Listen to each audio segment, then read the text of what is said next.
سعادتمندی کلمه است که آن را زیاد شنیده ایم و من بعد نیز به تکرار می شنویم.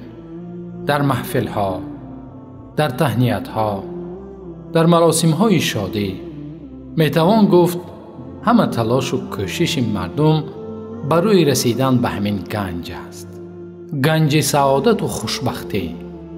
اما سوال اینجاست: آیا همه آنانی که آن را جویان شده اند مگر آن را یافتند؟ یا سعادت و خوشبختی در کجاست و آن را چگونه میتوان به دست آورد؟ اگر در کیهان است که بعضی ها با پرداخت مبلغ‌های هنگفت به سیاحت کیهان می روند، یا سعادتمندی در داشتن مال بیشتر است، چون عده از هر راه حلال و حرام می خواهند مال بیشتر جمع آوری کنند، یا در شهرتمندی است و یا در تخت و منصب است، زیرا عده برای کرسی منصب را از دست ندادند به همه کار دست می زنند. به همین طریق گمانت به این می رود که سعادت در هر کجا بوده و هر یکی در رسیدن به آن روش خاص خود را داشته است. نه دوستان عزیز، سعادتمندی در هر کجا و در هر چیز نیست. نه در مال است و نه در جاه، نه در شهرت و نه در منصب. سعادتمندی این حالت بلند روحی، صفای باطنی، آرامش قلب، آسودگی خاطر است. سعادتمندی در وجود انسان است. قصرهای با حشمت زیاده هست که ساکنانش در دلتنگ قرار دارند. ماشین‌های گرانبها و نرمه هست که سواره آن در اضطرابند. منصب‌های بلنده هست که صاحبانش در پستی‌ها قرار دارند.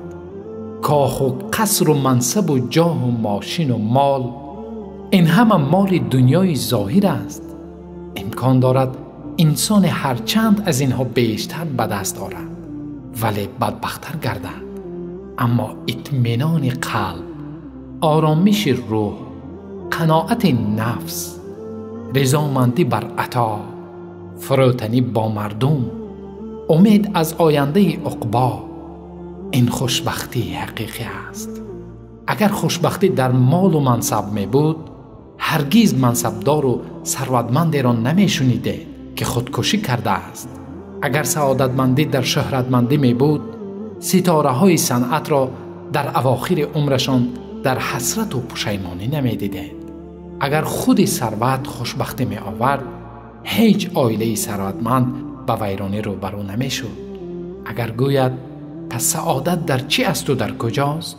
بگو سعادتمندی در آشنایی با آفریدگار خود، در تأمین نمودن غذای روح خود، در روشن ساختن قلب و باطن خود است.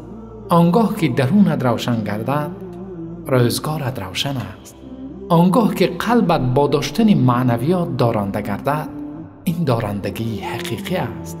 آنگاه که در فرزندت احترام و اطاعت کردن، در دخترت حیا و عفت داشتن، در همسرت امانتداری و وفاداری را ببینی، آنگاه که والدینت از تو راضی، مردم از زیان تو در امان باشند، آنگاه که خالقت را شناخته‌ای، حق او تعالی را ادا نمایی، یقین داشته باش که شخص خوشبخت تو هستی.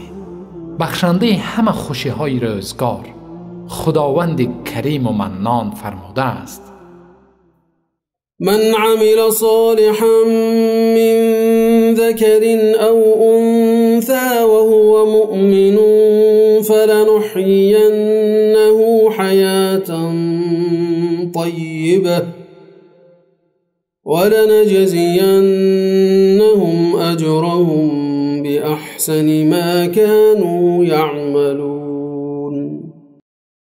هر کس از مرد و زن عمل صالح انجام دهد، یقیناً به او حیات خوش و با سعادت می بخشیم و در آخرت پاداش آنها را به بهترین اعمالی که انجام می دادند عطا می نماییم. سوره نحل آیه 97. بله، راه رسیدن به سعادت همین است.